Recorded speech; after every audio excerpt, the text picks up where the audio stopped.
औज़ुबिल्लाहिमिनश्शैतानिर्रजीम बिस्मिल्लाहिर्रहमानिर्रहीम अस्सलामु अलैकुम वरहमतुल्लाहि वबरकातुहू। नाज़रीन इकराम, मैं हूं फैसल सैयद। आप मेरा यूट्यूब चैनल देख रहे हैं। उम्मीद करता हूं आप जहां भी होंगे रब तआला की पनाह में आफियत से होंगे। परवेज़ इलाही साहब की प्रेस कॉन्फ्रेंस तैयार, और क्यों, इस पे बात करते हैं। यास्मीन राशिद साहिबा जो हैं उनको अदालत ने बरी किया, मगर कहाँ गई? पीटीआई की गिरफ्तार खवातीन के साथ क्या सलूक हो रहा है, उन्हीं की ज़बानी इस व्लॉग में सॉरी। पहले बात करते हैं जी, पीटीआई की अरकान जो हैं, जो गिरफ्तार हैं, और जो वर्कर्स हैं वो गिरफ्तार हैं।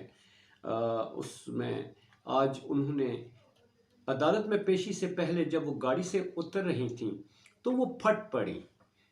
वो कह रही थी हम 13 नहीं 19 खवातीन ज़ेर हिरासत हैं और हमें बदसलूकी की जाती है, हमें रात को उठाकर हमारी तलाशियाँ ली जाती हैं, और हम कोई दहशतगर्द नहीं हैं, हमारे साथ ये ज़्यादती की जा रही है। तो अदालत पेशी से पहले उनके जो रवैया था वो खासा जो है मुश्तैल थी वो।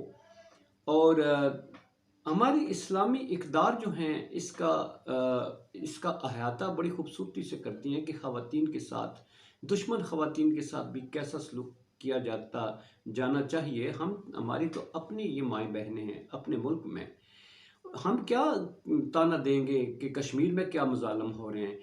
कश्मीर में ख़वातीन की बेहुरमती हो रही है, जहाँ हम अपने मुल्क में ही, हम पर एक सवालिया निशान है, हम अपने मुल्क में ही महफूज नहीं हैं। इन ख़वातीन को देखकर उनके रवैये से ये लग रहा था कि उनके साथ क्या हो रहा है। और दूसरी तरफ हुकूमत की तरफ से अता तारड़ साहब जो हैं उनके बच्चों का मजाक उड़ाते हुए नज़र आते हैं कि ये जो रोते हुए बच्चे पेश करते हैं ये ड्रामा है, और ये एक खेल खेला जा रहा है रोते हुए बच्चों को। अता तारड़ साहब माशाल्लाह इस्लामी घराने से ताल्लुक़ है, इस्लामी ममलकत से उनका ताल्लुक़ है। ये उस इस्लामी मुल्क से ताल्लुक़ है जो इस्लाम के नाम पर बना था, जिनके ख़वातीन की हुर्मत इस्लाम में भी बताई जाती है। ये वक्त जो है ये बदलते हुए तारड़ साहब को याद रखना चाहिए कि मेरा ख्याल है वो गुजार चुके हैं बड़ा तल्ख वक्त जो है, वो एक दफ़ा नहीं कई दफ़ा नून लीग वो भुगत चुकी है। और ये वक्त का पहिया बड़ा घूमता रहता है, कभी ये ऊपर होता है कभी नीचे होता है। तो वहाँ पर रहना चाहिए जहाँ पर आपके आइंदा के लिए जो है अपना बचा कर रखें। ज़रूरी नहीं इमरान खान ही आएगा इक़्तिदार में, नहीं नहीं, इमरान खान को तो आपने माइनस कर चुका है। आने वाला वक्त पीपल्स पार्टी का है। कल आप इसी तरह सरापा एहतजाज होंगे तो हो सकता है कल आपको भी इसी तरह रोना पड़े। तौबा करनी चाहिए रब ताला के हजूर। हम इस्लामी मुल्क में बसते हैं, इस्लाम पसंद है, रोज़े रखते हैं, नमाज़ें पढ़ते हैं, क्या उन पर अमल भी करते हैं हम? ये बड़ा सवालिया निशान है। यकीनन तारड़ साहब जो हैं वो नमाज रोज़े के पाबंद हैं, इनके वालिद साहब भी बड़े मुत्तकी वो थे। मगर ये जिस तरह की गुफ्तगू करते हैं और ख़वातीन को लेकर, उनके बच्चों को लेकर जिस तरह से वो आज उन पर तनकीद कर रहे थे, अफ़सोस होता है। अफ़सोस होता है कि हमारे लीडर्स इस टाइप के हैं कि जो मसाइब पर भी जो है उनको भी ड्रामे का नाम देते हैं और उस पर अपनी सियासत चमकाते हैं। ये सियासत कभी रहती है कभी नहीं रहती। कल इमरान खान साहब ये ऊपर थे ना, आज वो कहाँ बैठे हुए, तो आपके साथ भी ये हो सकता है। आप आसमान से उतरी मखलूक नहीं है, आप भी इंसान हैं। इसी मुल्क में आपने बसना है, तो इस चक्कर में फंसने के लिए आप अपने आप को हर वक्त तैयार रखें। ये थी जी आज उनके साथ, अलबत्ता उन्हें जुडिशल कर दिया गया है, और फोटोग्रामेटिक जो उनका कुछ होता है वो टेस्ट मेरा ख्याल है वो होगा, और उसके बाद आइंदा देखें उनके साथ क्या होता है। दूसरी तरफ परवेज़ इलाही साहब का बड़ा अहम मामला है इस वक्त, और यास्मीन राशिद साहिबा जो हैं, आज यास्मीन राशिद साहिबा जो हैं उनको अदालत ने मुकदमात से बरी कर दिया, उन्हें बेगुनाह। वो कौन सा केस था, ये जो नाखुशगवार वाक़या हमारे ये इंतहाई अहम जो इमारत है जिना हाउस, उस पे उन पर केस बनाया गया था हमले का, जिसमें अदालत ने तो उन्हें बरी कर दिया, मगर पुलिस उन्हें साथ लेकर चली गई।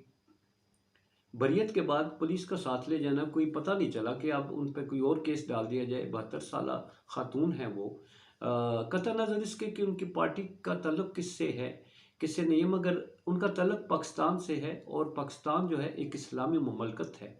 और यहाँ जहाँ सीनियर सिटीजन्स को ये इसी हुकूमत की और इसी आइन में कहा गया है कि जहाँ वो कहीं बिलों की लाइन में खड़े हों तो अदालतों को हुक्म है कि वो सीनियर सिटीजन को प्रायोरिटी दें, उन्हें पहले भुगता दिया करें, उनको रहमत दें।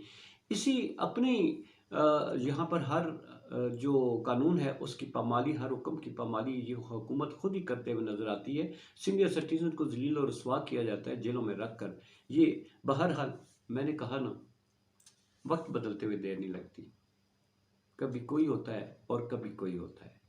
इन इक़्तिदार के ईवानों की जो दरो दीवार है वो इस कदर बेवफा प्लस्तर से बनी हुई है कि उसमें आने वाला किसी को भी वो नहीं रहने देती।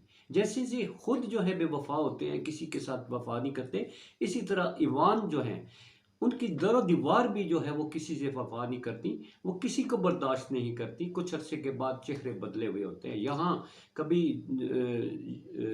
सदर अयूब थे, कभी ज़ियाउल हक का दौर था, एक पावरफुल दौर, कभी भुट्टो थे, कभी यहिया थे, और कभी जनाब मुशर्रफ थे, कभी नवाज शरीफ, कभी जरदारी, कभी बीबी साहिबा, कभी इमरान खान। कौन रहा इनमें से? कोई भी नहीं। वो हमेशा मुंतज़र रहते हैं नए चेहरों के। तो अब देखिए ये खेल कब तक चलता है। तो आते हैं परवेज़ इलाही साहब की तरफ से। परवेज़ इलाही साहब, आपको मालूम है कि उनको करप्शन के केस में उठाया गया, उनके घर पर रेड किए गए, ऐसे रेड के जैसे दहशत गर्द बैठा हुआ है यहाँ पर। पूरी कानून जो है और उनकी गाड़ियाँ जो हैं, पुलिस रेंजर्स, घेरा डाला हुआ है, ख़वातीन की बेरुमती की गई, उनके दीवारों को फलांगा गया, दरवाज़ों को तोड़ा गया, अंदर जाके घुस के तोड़ फोड़ करके परवेज़ इलाही साहब को तलाश करते रहे। किस केस में? एंटी करप्शन वाले केस में। 2 केस एंटी करप्शन के। फिर उनको जब हिरासत में लिया गया, उस दौरान भी उनकी बुलेट प्रूफ गाड़ी के शीशों को तोड़कर, घसीट कर, खींच कर, रगेदते हुए जो है ले जाया गया। कोई इज्जत तकरीम, ना उम्र का लिहाज, ना ये कि सबका वो वज़ीर आला पंजाब रह चुके हैं, डिप्टी प्राइम मिनिस्टर रह चुके हैं, और एक बड़े सियासतदान। लगता यूँ है कि सियासतदानों को इनकी औकात दिखाई जा रही है कि आप अपनी हद में रहें। ये खुद ही सियासतदानों के साथ कर रहे हैं, कोई दूसरा नहीं कर रहा। ये हुकूमत में बैठे हुए लोग ही सब कुछ कर रहे हैं, ये भी सियासतदान है, और जिनके साथ किया जा रहा है वो भी सियासतदान है। मगर क्या किया जाए, वक्त का इदराक नहीं होता इन लोगों को।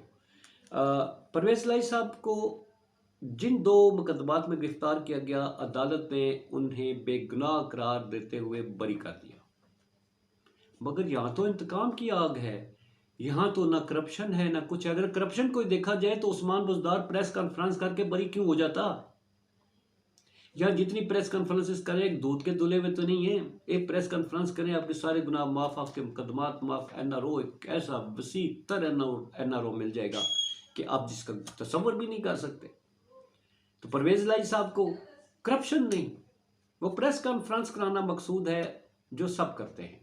हुकूमत पूरा एड़ी चोटी का जोर लगा रही है कि परवेज़ इलाही साहब को तोड़कर वो किसी और पार्टी में डालें।